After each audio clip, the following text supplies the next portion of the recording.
नमस्कार मित्रों, एक बार फिर से आप सभी का स्वागत है हमारे इस चैनल में। आज के इस वीडियो में टीजीटी और पीजीटी चित्रकला की तैयारी के लिए प्रैक्टिस सेट हल करेंगे। और आज के इस प्रैक्टिस सेट में आपको पूरे 125 प्रश्न मिलेंगे मॉडल पेपर की तरह। और ये 125 प्रश्न आपके एग्जाम के लिए लाभदायक हो सकते हैं। तो चलिए आज के इन प्रश्नों को हल करते हैं। उम्मीद है आज का ये वीडियो आपको अच्छा लगेगा। और अगर आपको वीडियो अच्छा लगता है तो वीडियो को लाइक ज़रूर कर दिया करें, शेयर अधिक से अधिक लोगों को कर दें। तो सबसे पहला प्रश्न यहाँ पर देखते हैं। प्रश्न नंबर 1, पांडवलेनी गुफाएं कहाँ पर स्थित हैं? तो सही जवाब यहाँ पे होगा ऑप्शन ए, महाराष्ट्र में। पांडवलेनी गुफाएं महाराष्ट्र के नासिक में स्थित हैं और यहाँ पर कुल 24 गुफाएं हैं। अगला प्रश्न देखते हैं। प्रश्न नंबर 2, निम्नलिखित में से किस कलाकार ने अपनी कला साधना से 3 बार ललित कला अकादमी पुरस्कार को प्राप्त किया था? 3 बार ललित कला अकादमी पुरस्कार को प्राप्त करने वाले कौन हैं? सही जवाब यहाँ पे होगा ऑप्शन सी, लक्ष्मण पै। तो लक्ष्मण पै ने ललित कला अकादमी से 3 बार पुरस्कार प्राप्त किया है और ये तीनों बार पुरस्कार प्राप्त इनको हुआ था 1961 में, 1963 में और 1972 में। अगला प्रश्न देखते हैं। प्रश्न नंबर 3, हड्डियों से निर्मित मातृ देवी की प्रतिमा कहाँ से प्राप्त हुई है? हड्डियों से निर्मित मातृ देवी की प्रतिमा कहाँ से मिली है? तो सही जवाब यहाँ पे जितने लोगों ने ऑप्शन डी जवाब दिया बिल्कुल सही है, विंध्य घाटी के उच्च पूर्व पाषाण काल से। तो उत्तर प्रदेश के मिर्जापुर क्षेत्र में अवस्थित बेलन नदी घाटी के लोहदा नामक पुरास्थल से हड्डियों निर्मित मातृ देवी की प्रतिमा प्राप्त हुई है, जो उच्च पूर्व पाषाण काल से संबंधित है। तो विंध्य घाटी के उच्च पूर्व पाषाण काल से। अगला प्रश्न देखते हैं। प्रश्न नंबर 4, कायथा संस्कृत के अवशेष किस प्रदेश में पाए जाते हैं? कायथा संस्कृत के अवशेष। तो कायथा संस्कृत के अवशेष मध्य प्रदेश के नर्मदा घाटी से मिले हुए हैं। सही जवाब होगा यहाँ पे ऑप्शन बी, मध्य प्रदेश की नर्मदा घाटी। इस संस्कृत की खोज सबसे पहले किया था BS वारकड़कर ने। याद कर लीजिएगा, इस संस्कृत की खोज BS वारकड़कर ने की थी। कायथा संस्कृत मूलतः एक ताम्रपाषाणिक संस्कृत है। अगला प्रश्न देखते हैं। प्रश्न नंबर 5, मोहनजोदड़ो के स्नानागार की खोज किसने की थी? मोहनजोदड़ो की स्नानागार की खोज करने वाले कौन थे? सही जवाब होगा ऑप्शन सी, RD बनर्जी। तो मोहनजोदड़ो की खोज 1922 में हुई थी। 1922 में हुई थी, राखलदास बनर्जी ने किया था। और यहाँ पर महान स्नानागार के साक्ष्य भी प्राप्त हुए हैं। अगला प्रश्न है प्रश्न नंबर 6, 12 वर्ष समूह के किस गुफा पर अशोक का अभिलेख उत्कीर्ण नहीं है? तो सही जवाब होगा यहाँ पे ऑप्शन सी, लोमस ऋषि गुफा। लोमस ऋषि गुफा। तो 12 गुफाओं में कर्ण चौपड़ गुफा, सुदामा गुफा, विश्व झोपड़ी गुफा, ये अशोक कालीन गुफाएं हैं। और यहाँ पर अशोक के अभिलेख उत्कीर्ण हैं, लेकिन लोमस ऋषि गुफा दशरथ के समय निर्मित हुआ था और स्थापत्य की दृष्टि से सबसे अच्छी गुफा लोमस ऋषि गुफा है और इसमें किसी भी प्रकार का लेख नहीं मिलता है। अगला प्रश्न देखते हैं। प्रश्न नंबर 7, अजंता की किस गुफा में राहुल समर्पण नामक भव्य चित्र अंकित है? अजंता की कौन सी गुफा है जिसमें राहुल समर्पण का चित्र बना हुआ है? तो सही जवाब होगा ऑप्शन बी, 17वीं नंबर की गुफा। अजंता की 17वीं गुफा में राहुल समर्पण नामक भव्य चित्र अंकित है। अगला प्रश्न देखते हैं। प्रश्न नंबर 8, किन गुफाओं को बेरुल नाम से भी जाना जाता है? बेरुल के नाम से किन गुफाओं को जानते हैं? सही जवाब होगा यहाँ पे ऑप्शन डी, एलोरा। तो एलोरा की गुफाओं को बेरुल के नाम से जाना जाता है। अगला प्रश्न देखते हैं। प्रश्न नंबर 9, नैशिक चरित्र नामक महाकाव्य की रचना किसने की? नैषधि चरित नामक महाकाव्य की रचना करने वाले कौन हैं? सही जवाब होगा ऑप्शन बी श्रीहर्ष। तो नैषधि चरित नामक महाकाव्य की रचना श्रीहर्ष नामक कवि ने 12वीं शताब्दी में की थी, 12वीं शताब्दी में। चलिए अगला प्रश्न देखते हैं। अगला प्रश्न है, सर्कस फर्नांडो किसका प्रसिद्ध चित्र है? तो सही जवाब होगा यहाँ पे ऑप्शन ए लोत्रेक। प्रभाववादी चित्रकार हैं लोत्रेक, इनका पूरा नाम तुलुज लोत्रेक है। और इन्होंने 1888 ईस्वी में, सन भी याद कर लीजिएगा, 1888 ईस्वी में सर्कस फर्नांडो चित्र बनाया था। और इस चित्र पर जापानी कला का भी प्रभाव देखने को मिलता है। अगला प्रश्न देखते हैं, प्रश्न नंबर 11। नव प्रभाववाद के प्रणेता कौन थे? नव प्रभाववाद के प्रणेता कौन थे? तो नव प्रभाववाद के प्रणेता जॉर्ज सोरा को माना जाता है। ऑप्शन डी यहाँ पे सही होगा। जॉर्ज सोरा का जन्म पेरिस में हुआ था। अगला प्रश्न देखते हैं, प्रश्न नंबर 12। कौन सा चित्रकार जापानी नावी नाम से प्रसिद्ध था? सही जवाब होगा ऑप्शन ए पियर बोन्नार। पियर बोन्नार। अगला प्रश्न देखते हैं, प्रश्न नंबर 13। संगीत संबंधी विषयों पर बनाए गए चित्रों के लिए कौन सा चित्रकार प्रसिद्ध है? तो संगीत संबंधी विषयों पर चित्रों की रचनाकार हैं रोल धुफी। अगला प्रश्न देखते हैं, प्रश्न नंबर 14। युद्ध व दुर्गति, युद्ध व दुर्गति नामक 58 चित्रों की श्रृंखला किसने तैयार की थी? तो सही जवाब होगा यहाँ पे ऑप्शन ए जॉर्ज रूओ। जॉर्ज रूओ। अगला प्रश्न देखते हैं, प्रश्न नंबर 15।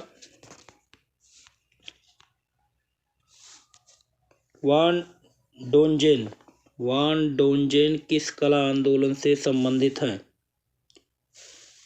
तो वान डोंजेन जो है फावाद कला आंदोलन से संबंधित है। ऑप्शन सी यहाँ पे सही होगा, फावाद। अगला प्रश्न देखते हैं। अगला प्रश्न है, विवस्त्र आकृति किस कलाकार का पहला घनवादी चित्र था? तो विवस्त्र आकृति 1908 में बना हुआ था। 1908 में बना हुआ था। जॉर्ज ब्राक का पहला घनवादी चित्र था। George Barack. ऑप्शन ए यहाँ पे सही होगा, जॉर्ज ब्राक। अगला प्रश्न है, पिकासो का कौन सा चित्र अति यथार्थवादी एवं घनवादी शैलियों के मिश्रित रूप का प्रतिनिधित्व करता है? तो सही जवाब होगा यहाँ पे ऑप्शन ए गवर्निका।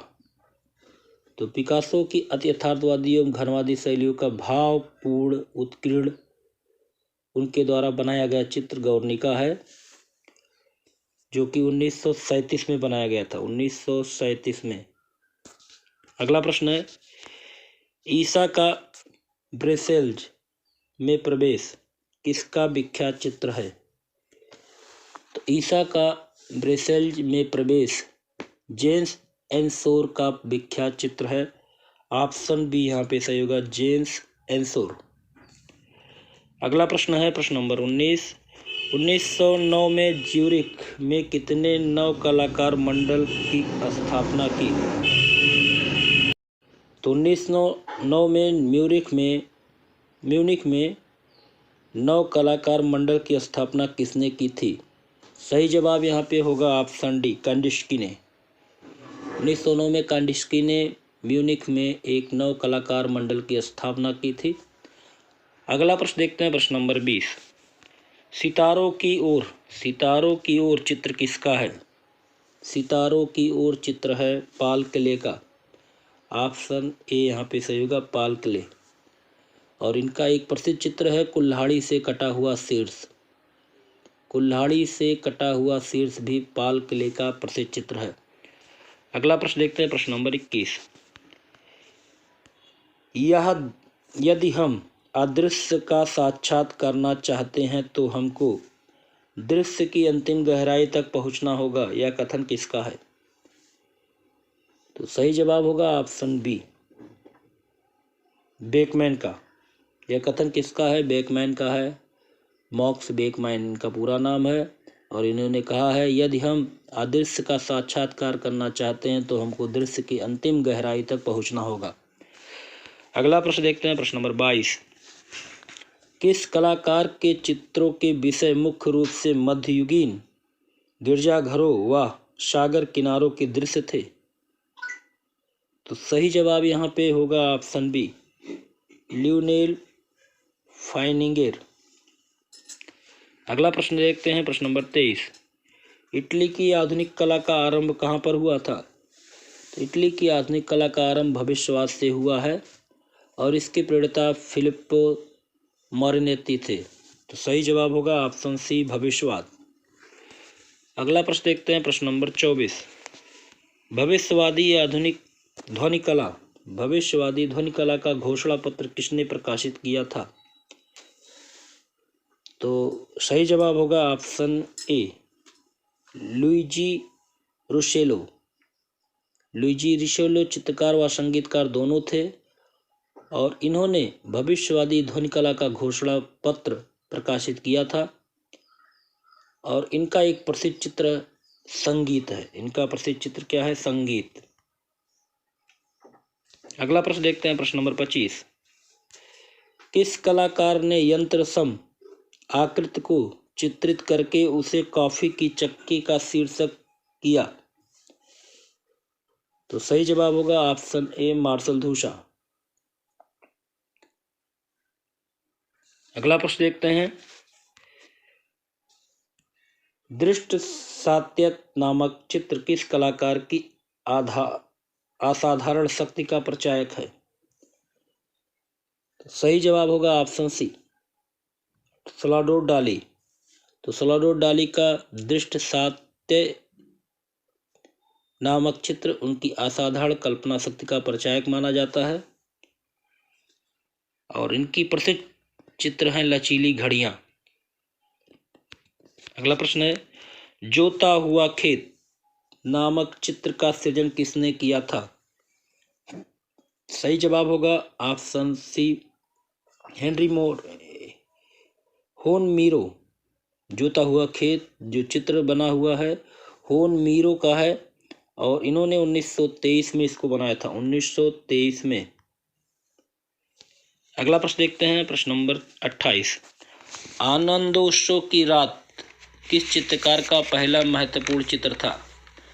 तो आनंद उत्सव की रात जो चित्र है वो है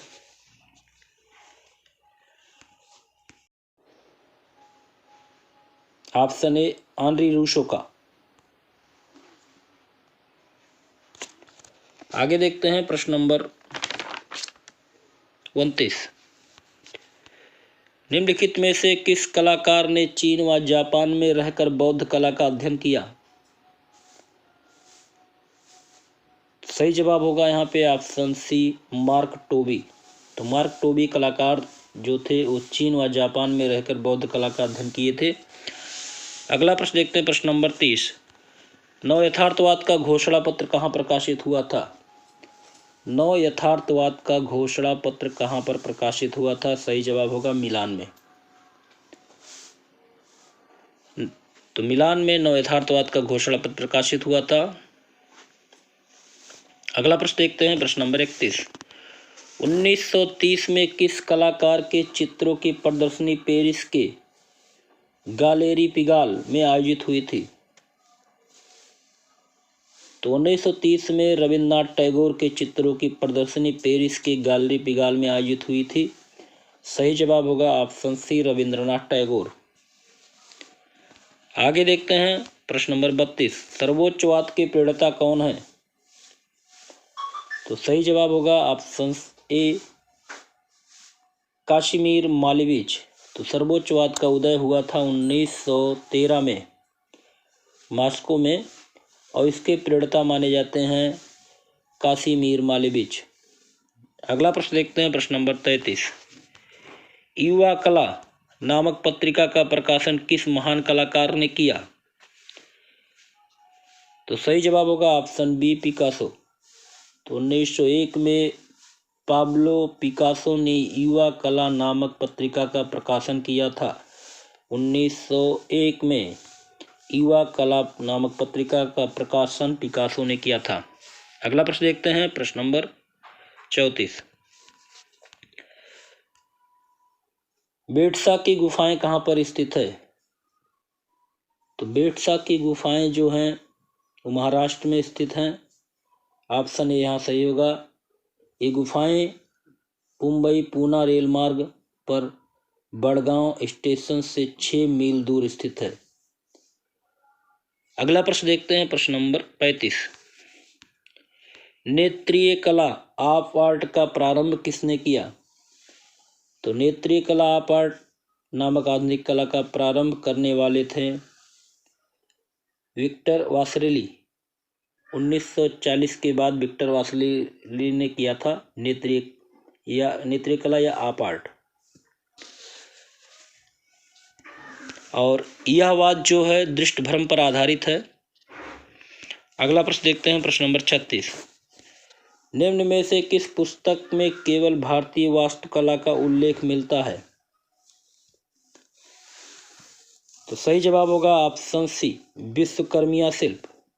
तो विश्वकर्मिया शिल्प को विश्व का प्रथम तकनीकी ग्रंथ माना जाता है। इस ग्रंथ में वास्तुविधा, रथादि वाहन व रत्नों के विषय में विशद वर्णन मिलता है। आगे देखते हैं, प्रश्न नंबर 37। मसरूर शैली उत्कीर्ण एकाश्म मंदिर कहाँ स्थित है? तो मसरूर शैली उत्कीर्ण एकाश्म मंदिर कनाडा में स्थित है, कांगड़ा में स्थित है। कांगड़ा, और कांगड़ा हिमाचल प्रदेश में स्थित है। अगला प्रश्न देखते हैं, प्रश्न नंबर 38।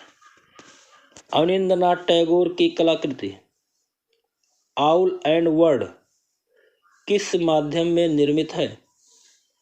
तो अवनींद्रनाथ टैगोर की कलाकृति आउल एंड वर्ड कास्ट माध्यम में उत्कीर्ण है। ऑप्शन सी यहाँ पे सही होगा, कास्ट।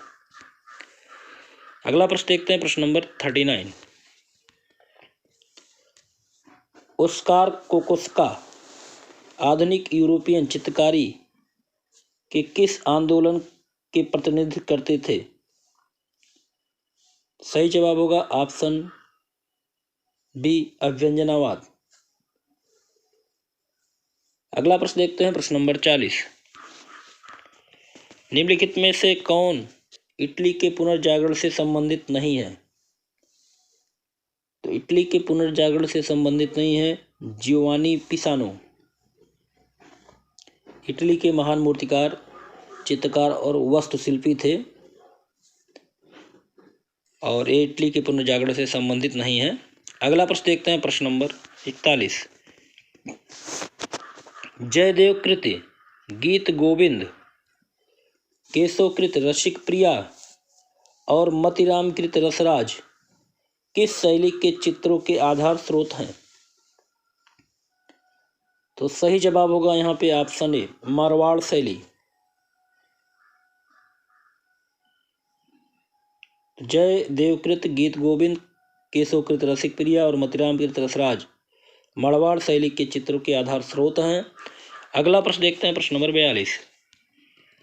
निम्नलिखित में से किस चित्रकार ने कुदाल नामक फिल्म का निर्माण किया था? तो सही जवाब होगा ऑप्शन बी, तैयब मेहता। 1970 में इन्होंने कुदाल नामक फिल्म का निर्माण किया था, और 1971 में इनको फिल्म फेयर क्रिटिक्स पुरस्कार भी मिला था।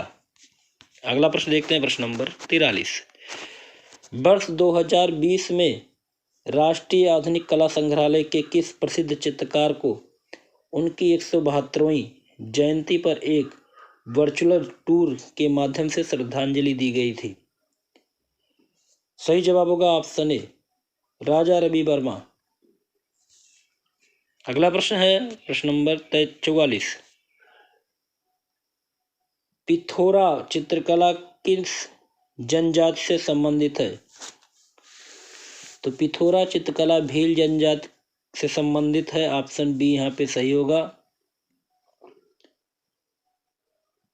और ये त्योहार पिठोरा पर घर में दीवारों पर चित्र बनाए जाते हैं। अगला प्रश्न देखते हैं, किस कलाकार ने मेघदूत और ऋतुसंहार का बंगला भाषा में अनुवाद किया था? तो असित कुमार हलदार ने मेघदूत और ऋतुसंहार का बंगला भाषा में अनुवाद किया था। आगे देखते हैं प्रश्न नंबर 46। यामिनी राय को राष्ट्रवादी कलाकार की संज्ञा किसने प्रदान की थी?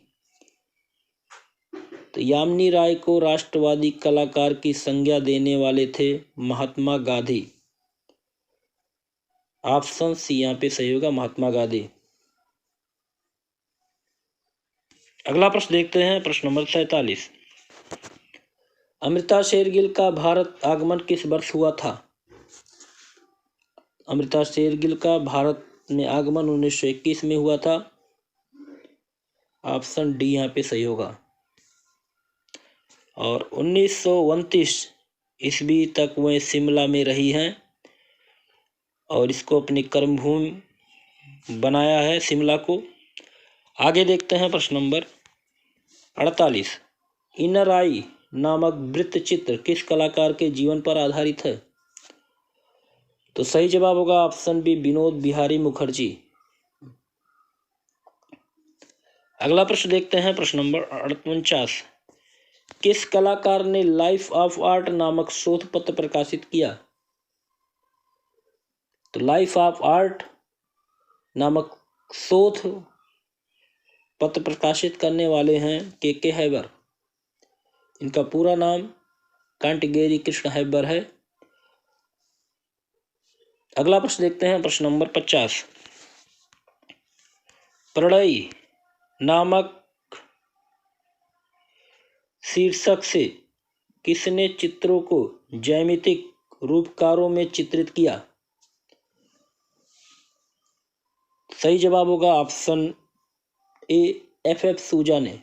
फ्रांसिस न्यूटन सूजा ने प्रणय नामक शीर्षक से के चित्रों को ज्यामितीय रूपकारों में चित्रित किया। अगला प्रश्न देखते हैं, प्रश्न नंबर 51। किस चित्रकार को उनके मराठा बैटल नामक चित्र के लिए गवर्नर पुरस्कार प्राप्त हुआ था? सही जवाब होगा के.एच. आरा, कृष्ण हावला जी आरा। आगे देखते हैं, प्रश्न नंबर 52। निम्नलिखित में से किसने मॉनेट की ओलंपिया का अनुकृत चित्रण किया? तो मॉनेट के ओलंपिया का अनुकृत चित्रण हेनरी मार्टिस ने किया था। ऑप्शन बी सही होगा, हेनरी मार्टिस। अगला प्रश्न देखते हैं, अनुकरण के लिए प्लेटो के रिपब्लिक में प्रयुक्त मूल शब्द क्या था? तो प्लेटो के अनुसार जो है कला सत्य का अनुकरण है। और प्लेटो के रिपब्लिक में प्रयुक्त मूल शब्द मेमेसिस। ऑप्शन डी सही होगा, मेमेसिस था। अगला प्रश्न देखते हैं, प्रश्न नंबर 54। नीले घोड़े की मीनार किसका चित्र है? तो सही जवाब होगा ऑप्शन ए, फ्रेंच मार्क। 1912 और 13 में फ्रेंच मार्क ने ये चित्र बनाए थे, नीले घोड़े की मीनार। और इनका जो प्रसिद्ध और चित्र है, जान रो के भविष्य, जंगल में हिरण, और जंगल में हिरण इनके प्रसिद्ध चित्र हैं फ्रेंच मार्क के। अगला प्रश्न देखते हैं, प्रश्न नंबर 55। द स्क्रीम नामक प्रसिद्ध चित्र के रचनाकार का नाम बताइए। तो द स्क्रीम चित्र के रचनाकार हैं एडवर्ड मंच। ऑप्शन ए सही होगा। ये चित्र इन्होंने 1893 से 1910 के बीच इसको बनाया था। अगला प्रश्न देखते हैं, प्रश्न नंबर 56। अजंता की किस गुफा में नागराज सभा का चित्र अंकित है?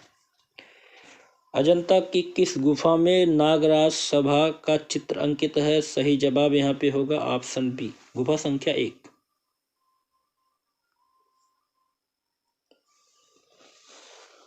अगला प्रश्न देखते हैं, ग्लू रंग चित्रण तकनीक का प्रयोग किस गुफा के भित्ति चित्रों के निर्माण में हुआ?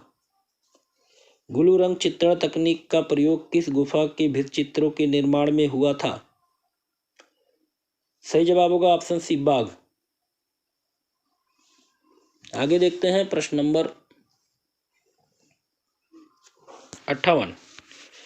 निम्नलिखित में से किस चरम पुनरुत्थानवादी चित्रकार ने मैरिज ऑफ वर्जिन का चित्रण किया? तो मैरिज ऑफ वर्जिन नामक चित्र का चित्रण चरम पुनरुत्थानवादी चित्रकार राइफल ने किया था और यह चित्र तैल माध्यम में निर्मित है। यह चित्र तैल माध्यम में निर्मित है और राइफल को डिवाइन पेंटर भी कहा जाता है। आगे देखते हैं, दी टेम्पेस्ट का रचयिता कौन है? सही जवाब होगा ऑप्शन ए, जॉर्जियोन। अगला प्रश्न देखते हैं, प्रश्न नंबर 60। कुमारी का स्वर्गारोहण नामक चित्र किसकी प्रसिद्ध कलाकृति है? कुमारी का स्वर्गारोहण नामक चित्र टीसियन ने 1518 में बनाया था।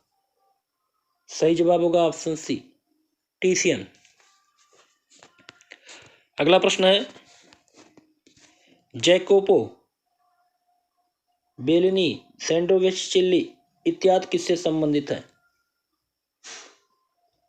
तो जैकोपो, बेलिनी, सैंड्रो-वेस्टिचिल्ली ये पूर्व पुनरुत्थान काल से संबंधित है। ऑप्शन यहाँ पे सही होगा सी।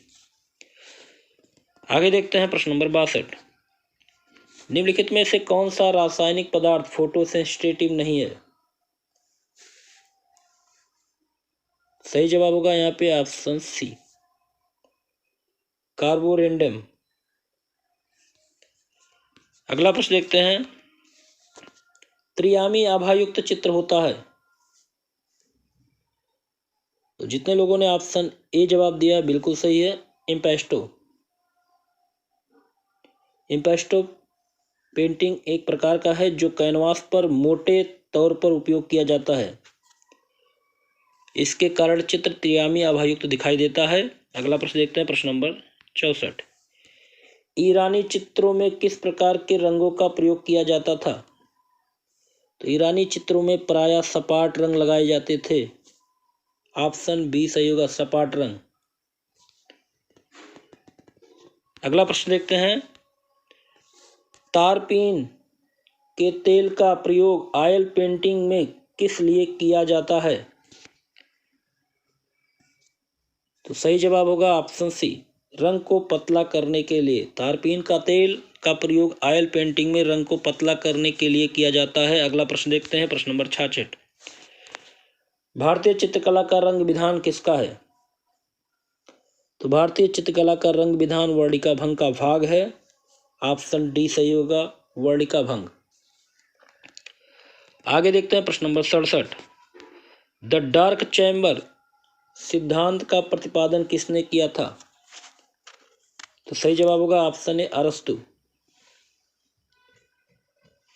अगला प्रश्न है, मैट्रिक्स क्या है? मैट्रिक्स क्या है? सही जवाब होगा ऑप्शन ए, छापने वाली सतह।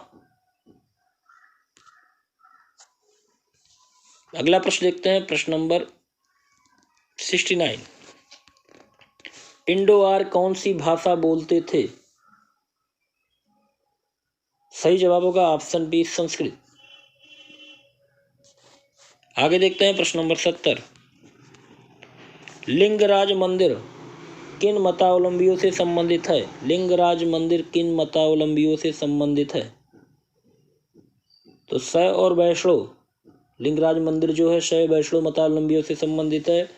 तो यहाँ पे सही जवाब होगा ऑप्शन डी, शैव वैष्णव। अगला प्रश्न देखते हैं, प्रश्न नंबर 71।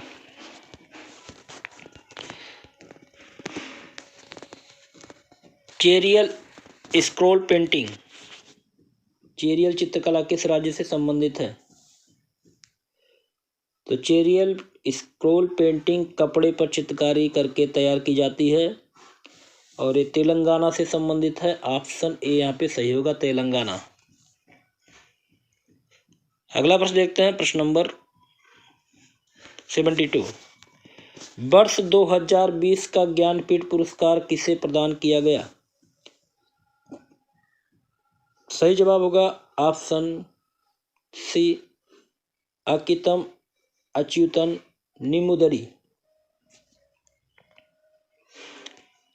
और सबसे पहला ज्ञानपीठ पुरस्कार दिया गया था 1965 में मलयालम लेखक शंकर कुरूप को। आगे देखते हैं प्रश्न नंबर 73। एक कृष्णकाय घोड़े के साथ मजनू का निर्जन स्थान में विचरण किसका चित्र है?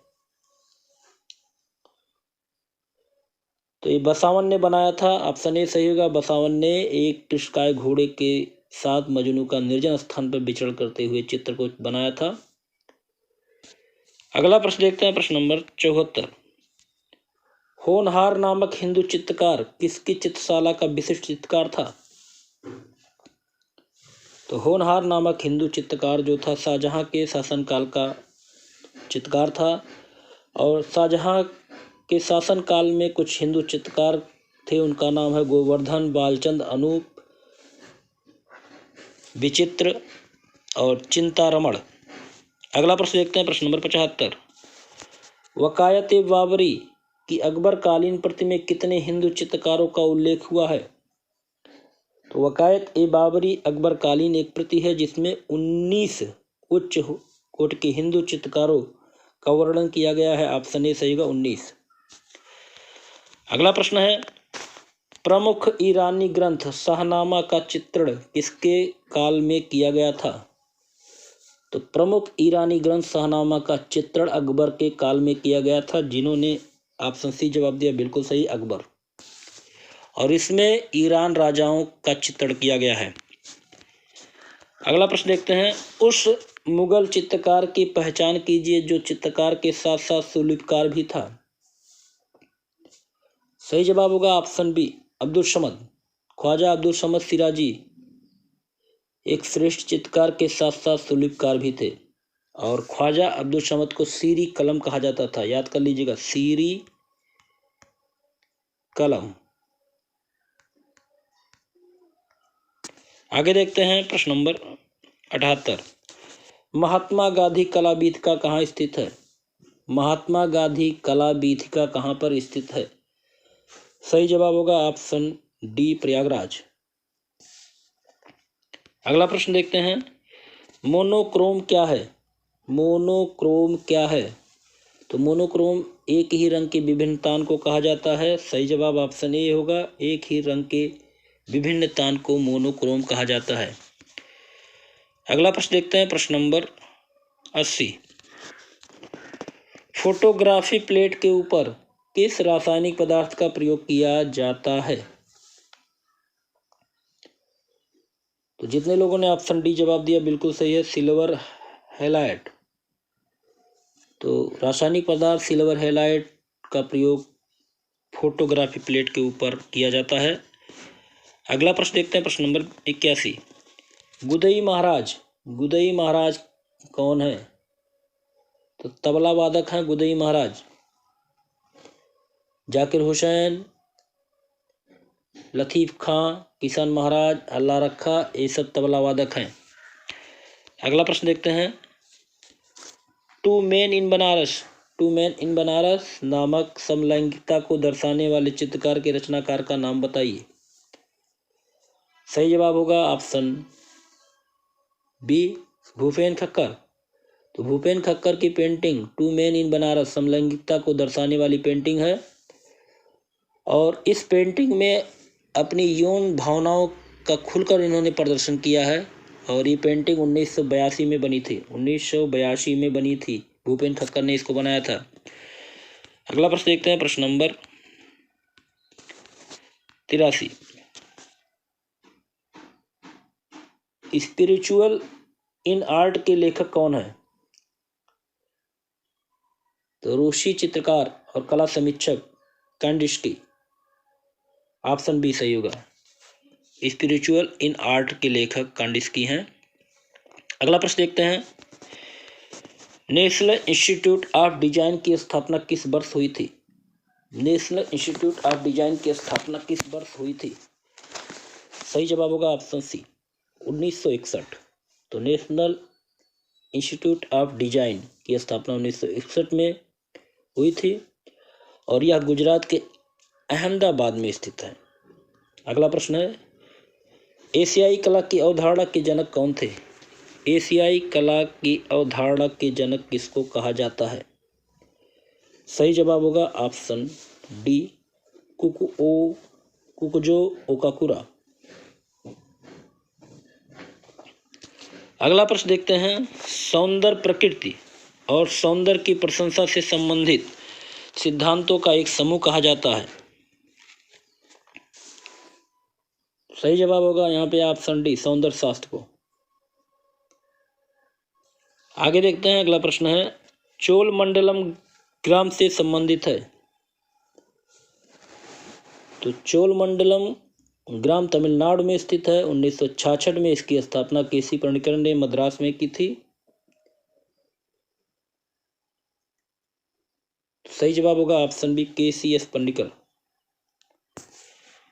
अगला प्रश्न है, जॉन कांस्टेबल किस ग्रुप के चित्रकार थे? सही जवाब होगा ऑप्शन ए बारबीजन ग्रुप के। तो जॉन कांस्टेबल बारबीजन ग्रुप के चित्रकार थे और बारबीजन कला जो है चित्रकला के क्षेत्र के स्वच्छंदवादी आंदोलन का प्रतिनिधित्व करती है। अगला प्रश्न देखते हैं, प्रश्न नंबर 89। किस कला समीक्षक द्वारा पहली बार पॉप शब्द का प्रयोग किया गया था? तो पॉप शब्द का पहली बार प्रयोग ब्रिटिश कला समीक्षक लॉरेंस एलवाई ने किया था। ऑप्शन ए सही होगा। अगला प्रश्न देखते हैं, प्रश्न नंबर 90। निम्नलिखित में से किस कलाकार को वर्ष 1956 में फ्रांस के प्रिंस डेला क्रिटिक पुरस्कार से सम्मानित किया गया था? सही जवाब क्या होगा? तो ऑप्शन बी सही होगा, SH रजा, सैयद हैदर रजा, जो कि मुख्यतः दृश्य चित्रकार हैं। इनको 1956 में फ्रांस के प्रिंस डेला क्रिटिक पुरस्कार से सम्मानित किया गया था।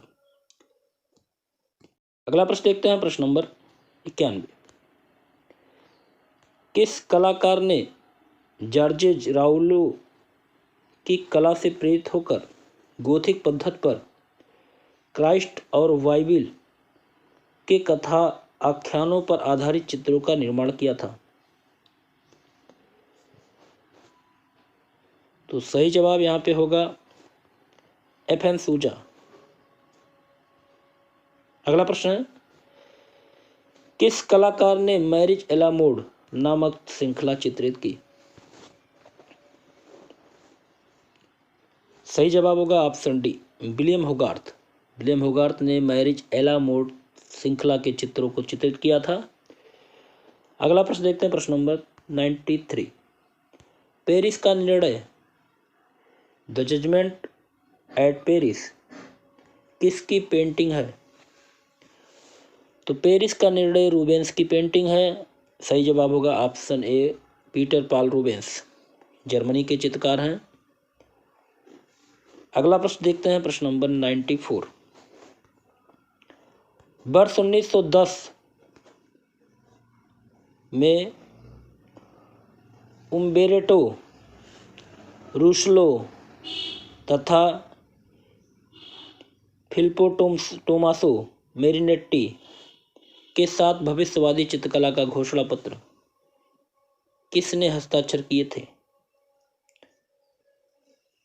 सही जवाब यहाँ पे होगा ऑप्शन ए कार्लो कारा।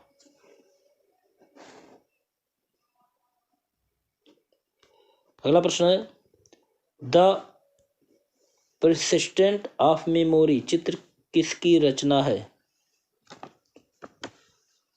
सही जवाब होगा यहाँ पे ऑप्शन बी सल्वाडोर डाली की रचना है।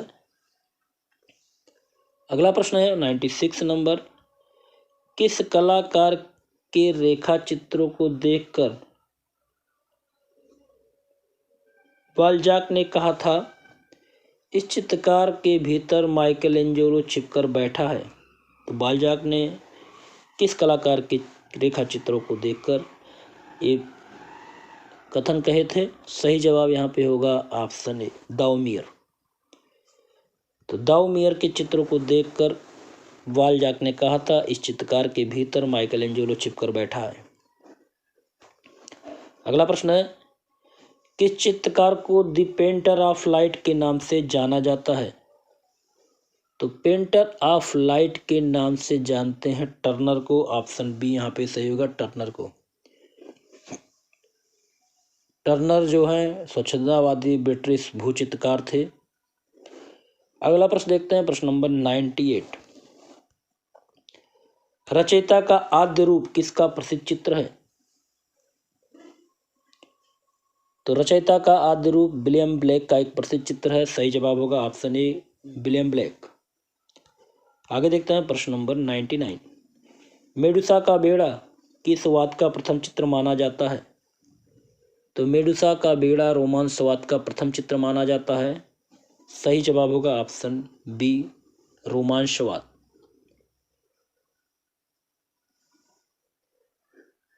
अगला प्रश्न देखते, और ये जो चित्र है मेडुसा का बेड़ा, समुद्री जहाज की दुर्घटना पर बनी पेंटिंग है। अगला प्रश्न देखते हैं, प्रश्न नंबर 100।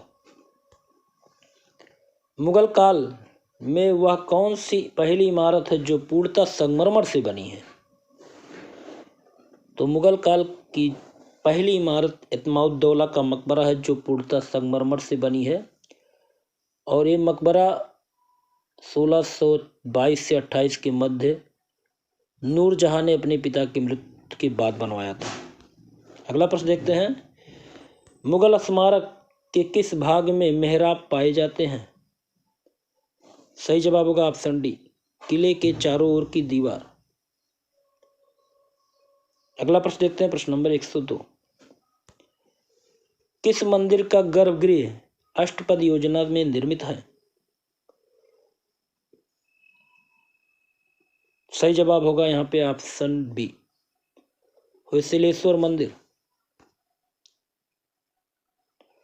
अगला प्रश्न है, प्राचीनतम विष्णु प्रतिमा कहाँ से प्राप्त हुई है? सही जवाब होगा यहाँ पे ऑप्शन बी, छत्तीसगढ़। अगला प्रश्न देखते हैं, श्री चक्र किस प्राचीन धर्म से संबंधित है? सही जवाब होगा यहाँ पे ऑप्शन डी, शाक्त। तो श्री चक्र का संबंध शाक्त संप्रदाय से है। ऑप्शन डी यहाँ पे सही होगा। अगला प्रश्न देखते हैं, धामेक स्तूप कहाँ स्थित है? धामेक स्तूप कहाँ स्थित है? सही जवाब होगा ऑप्शन बी, सारनाथ में। अगला प्रश्न है, गुप्त काल के निम्नलिखित में से किस मंदिर में शिव पार्वती संगीत वाद्यों के साथ उकेरे गए हैं? सही जवाब होगा ऑप्शन बी, नचला कुठार मंदिर। तो गुप्तकालीन मंदिर नचला कुठार मंदिर में शिव पार्वती मंदिर के साथ साथ ऐसे भी मंदिर हैं जिसमें संगीत वाद्यों के साथ मूर्तियां उकेरी गई हैं। तो सही जवाब नचला कुठार मंदिर होगा, ऑप्शन बी सही होगा। अगला देखते हैं, प्रश्न नंबर 107। एज ऑफ इनोसेंस के चित्रकार का नाम बताइए। तो सही जवाब होगा ऑप्शन ए, रियोनोल्डस। अगला प्रश्न देखते हैं, भारतीय लघु चित्रों के विशिष्ट संग्रह के लिए विख्यात रजा लाइब्रेरी कहाँ स्थित है? तो भारतीय लघु चित्रों के विशिष्ट संग्रह के लिए विख्यात रजा लाइब्रेरी उत्तर प्रदेश के रामपुर जनपद में स्थित है। और इसकी स्थापना रामपुर के तत्कालीन नवाब फैजुल्ला खां के द्वारा की गई थी 1774 ईस्वी में। ऑप्शन ए सही होगा, रामपुर। अगला प्रश्न देखते हैं, चित्रकारी में तैल रंग का उपयोग पहली बार कहाँ किया गया था? सही जवाब ऑप्शन सी होगा, हॉलैंड। तो चित्रकारी में तैल रंग का प्रयोग सबसे पहले हॉलैंड में किया गया था। अगला प्रश्न देखते हैं, प्रश्न नंबर 110, घोषिताराम विहार कहाँ स्थित है? घोषिताराम विहार, तो घोषिताराम विहार उत्तर प्रदेश के कौशाम्बी जिले में स्थित है। सही जवाब होगा ऑप्शन सी, कौशाम्बी जिला। आगे देखते हैं, प्रश्न नंबर 111, हड़प्पा के लोगों के सामान्य घरेलू बर्तन किसके बने होते थे? तो हड़प्पा के लोगों के सामान्य घरेलू बर्तन मिट्टी के अच्छी तरह पकाए गए चित्रकारी के बर्तन होते थे। ऑप्शन डी यहाँ पे सही होगा, मिट्टी के बर्तन। अगला प्रश्न देखते हैं, प्रश्न नंबर 112, हरिपुरा पोस्टर का शीर्षक चुनिए। तो हरिपुरा पोस्टर का शीर्षक क्या है? सही जवाब होगा यहाँ पे ऑप्शन डी, जमीन जोतने वाला किसान। तो हरिपुरा पोस्टर का शीर्षक जमीन जोतने वाला किसान था, जो टेम्परा माध्यम में नंदलाल बोस ने 1937 में चित्रित किया था।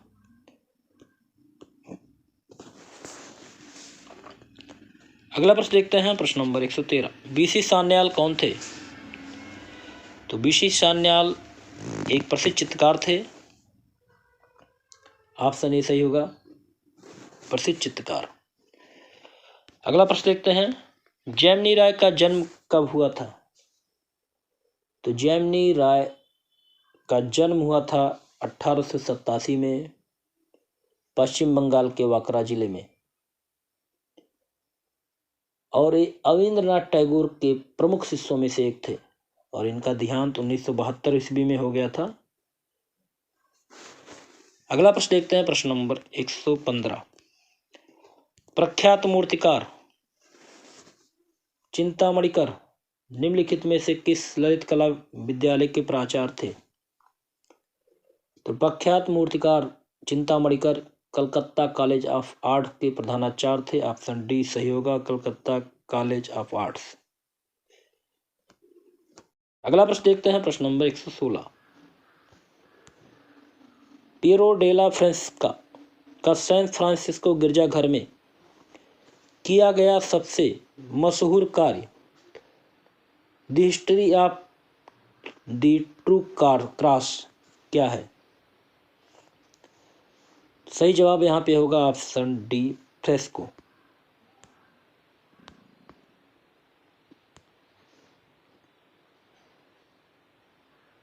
तो 1452 में पियरो डेला फ्रांसिस्का द्वारा ओरिजियो के सैन फ्रांसिस्को की प्रार्थना भवन गिरजाघर में वास्तविक सूली विषय का चित्रण किया गया, जो एक भित्ति चित्रण फ्रेस्को है। अगला प्रश्न देखते हैं, घनवाद में कितने आयाम होते हैं? घनवाद में कितने आयाम होते हैं? सही जवाब होगा ऑप्शन डी, अनेक। घनवाद में अनेक आयाम होते हैं, क्योंकि कलाकृतियों में बहुत आयामी आकृतियों को ही घनवाद कहा जाता है। अगला प्रश्न है, बरोक शैली का मुख्य कलाकार कौन है? बरोक शैली का मुख्य कलाकार, सही जवाब होगा यहाँ पे ऑप्शन डी, कैरावेजियो। तो कैरावेजियो इटली के महान चित्रकार थे, और इन्होंने अपनी पेंटिंग में बरोक शैली का प्रयोग किया है। अगला प्रश्न देखते हैं, प्रश्न नंबर 119, किस स्थापत्यविद ने गतिज स्थापत्य की अवधारणा का विकास किया? तो जितने लोगों ने ऑप्शन डी जवाब दिया बिल्कुल सही है, अलेक्जेंडर कॉर्डर। तो अलेक्जेंडर कॉर्डर ने गतिज स्थापत्य की अवधारणा का विकास किया। अगला प्रश्न देखते हैं, प्रश्न नंबर 120, पिशाचिनियों की सभा किसकी कृति है? जितने लोगों ने ऑप्शन बी जवाब दिया बिल्कुल सही है, पिशाचिनियों की सभा फ्रांसिस्को गोया की प्रसिद्ध पेंटिंग है।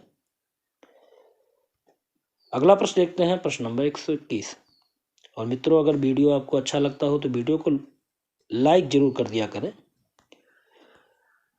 प्रगतिवादी समूह के कलाकार गायतोंडे किस रूप में जाने जाते थे? तो प्रगतिवादी समूह के कलाकार गायतोंडे मुख्य रूप से एक पेंटर थे। ऑप्शन बी यहाँ पे सही होगा, पेंटर के रूप में जाने जाते हैं। अगला प्रश्न देखते हैं, प्रश्न नंबर 122। फाल्कली का जन्म किस वर्ष हुआ? तो फाल्कली का जन्म 1879 में वर्ण में हुआ था। ऑप्शन बी यहाँ सही होगा। फाल्कली एक चित्रकार थे और इनके पिता जर्मन संगीतकार और माता फ्रेंच संगीतकार थी। प्रश्न देखते हैं, प्रश्न नंबर 123। ओडियल रिडोन किस वाद से जुड़े थे? तो सही जवाब होगा यहाँ पे ऑप्शन सी, ओडियल रिडोन प्रतीकवाद से जुड़े थे। अगला प्रश्न देखते हैं, प्रश्न नंबर 124। ग्रुप 1890 का कौन सा सदस्य प्रिंट मेकर के रूप में जाना जाता है? तो ग्रुप 1890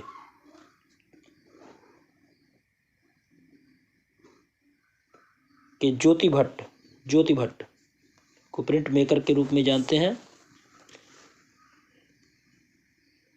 और अगला प्रश्न देखते हैं, और इस वीडियो का लास्ट प्रश्न है। उस पाश्चात्य कला मनीषी का नाम बताइए जिसने कहा था कला हमारे जीवन का अनिवार्य एवं अभिन्न अंग है। कला हमारे जीवन का अनिवार्य और अभिन्न अंग है, किसने कहा था? सही जवाब होगा option B, professor Herbert Read. महान कला मर्मज्ञों में गिने जाते हैं और इन्होंने कहा था कला हमारे जीवन का अनिवार्य और अभिन्न अंग है। इनका पूरा युक्त था, कला भी शून्य में स्थिर नहीं होती, वह जीवन का अभिन्न अंग है। तो यहाँ पे आपके 125 प्रश्न पूरे होते हैं। तो आज का ये मॉडल पेपर यहीं पर समाप्त होता है और उम्मीद है आज का ये वीडियो आपको बहुत ही अच्छा लगा होगा और प्रश्न भी आपके अच्छे स्तर के थे। तो आप कमेंट बॉक्स में ज़रूर बताइएगा कि आपके कितने प्रश्न सही हुए हैं। अगले वीडियो में फिर ऐसे मॉडल पेपर प्रश्न पत्र के साथ मिलते हैं। नमस्कार।